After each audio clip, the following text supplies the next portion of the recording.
Hello, my fellow Americans. This is my walkaway letter to America. I want to start out with an apology. I'm not good with a camera in my face. Therefore, I have to read my unsettling thoughts from this paper. Then again, maybe this will allow you to see that I'm an ordinary Joe just like you, who realizes we all have been hoodwinked and bamboozled by political officials who are supposed to work on behalf of the American citizens and have our best interests at heart and not foreign affairs or self-interest. These renegades posing as Americans want Americans to believe that America First is racist. Mayorkas of Homeland Security just announced that FEMA doesn't have enough money to fund not only the devastation of Hurricane Helene, but any other devastation that may come during the rest of the hurricane season. Why? Because of billions of dollars to fund illegal immigration, foreign affairs like Ukraine, and a political cesspool on Capitol Hill slush funds. This is criminal. But Trump's America First is racist. So if this video causes at least one person's eyes to come open, it was worth it. Therefore, I earnestly pray that this message and other walkaway messages reach beyond the echo chamber. Our message needs to reach those who are still in the blue-pilled induced matrix coma, to see that this corrupt deep state system hates us all equally. I found out years ago, if you are an independent or libertarian, you as a voter are unable to vote in the primaries. I believe about 65 to 70% of Americans would choose to be independent if it ever became a major party, and so would I. Howbeit, the corrupt system forces us to choose a side. This is the beginning stage of identity politics to give a subliminal lesson in division. This is their Trojan horse. They make us declare war on one another with the two major parties. We divide and they conquer. Which is why I'm saying this message is not an indictment against the American citizens who have been made to choose rather to be a Democrat or a Republican.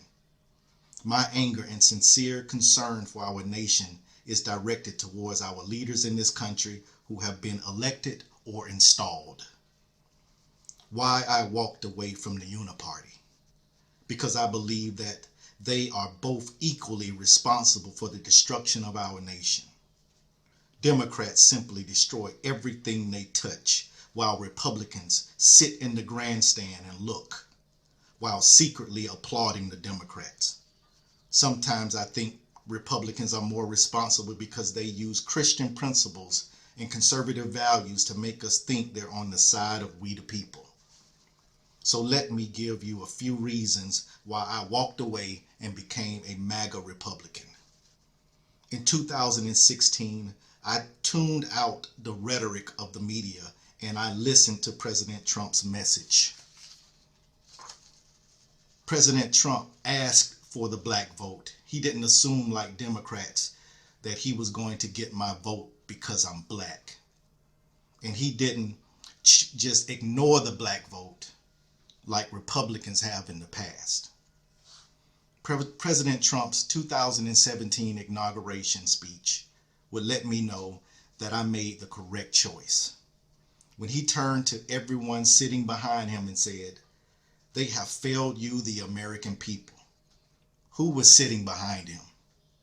The Republican Party, Daddy Bush, Son Bush, the Clintons, the Obamas, and the 2 or 3 Democrats that at least had the decency to show up.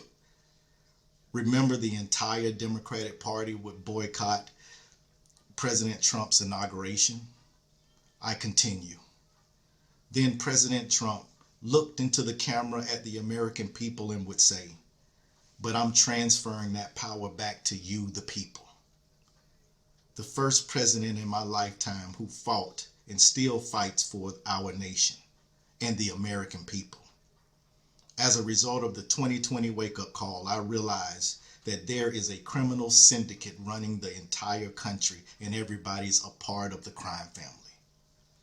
But all we've heard from the disingenuous media, incapable of telling the truth since 2016, that Trump is so divisive.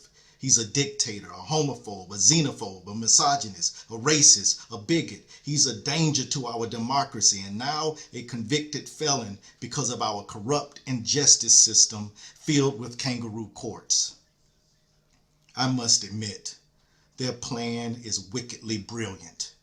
They use 24/7 non-stop media propaganda to condemn Trump as being the evilest man who ever lived. A plan so sinister it would even make Judas look innocent. Unleash a destructive campaign to destroy his image in the public eye to incite such a deep hatred that people would secretly and openly applaud an assassination attempt and accuse him as the blame. A plan so diabolical, Americans will ignore the blatant corruption throughout our entire country. To say that one man has caused all of the division, chaos, mayhem, and lawlessness. In addition, excuse and turn a blind eye to a nation on life support. Because by the traitors from within and foreign adversaries. What has happened to the minds of the people? When a guy tells you, I'll rather have communism than to have another Trump presidency, you realize we're dealing with lunatics. What would cause Americans to think this way? I'm about to tell you. This sums up the media, the enemy of the people, to a T. The media is the most powerful entity on earth. They have the power to make the innocent guilty and the guilty innocent. Now that's power because they control the minds of the masses. End quote by Malcolm X. If you tell a lie big enough and keep repeating it, people will eventually come to believe it. End quote by Nazi propagandist Joseph Goebbels. Lastly, they want us to believe that Biden, who was dead in the basement, I tell you, dead, got more votes than President Obama and any other president in history, and that Harris is going to fix all of the problems that she and Biden made together. Ladies and gentlemen, this is the hill we die on, and I'm willing to die for what I believe in, which is love of God, family, and my country. Because if we lose our freedom, then we are dead already. This is a nation in distress. Trump 2024. If you want to save America, then walk away. May God bless America. 1776. Rewind.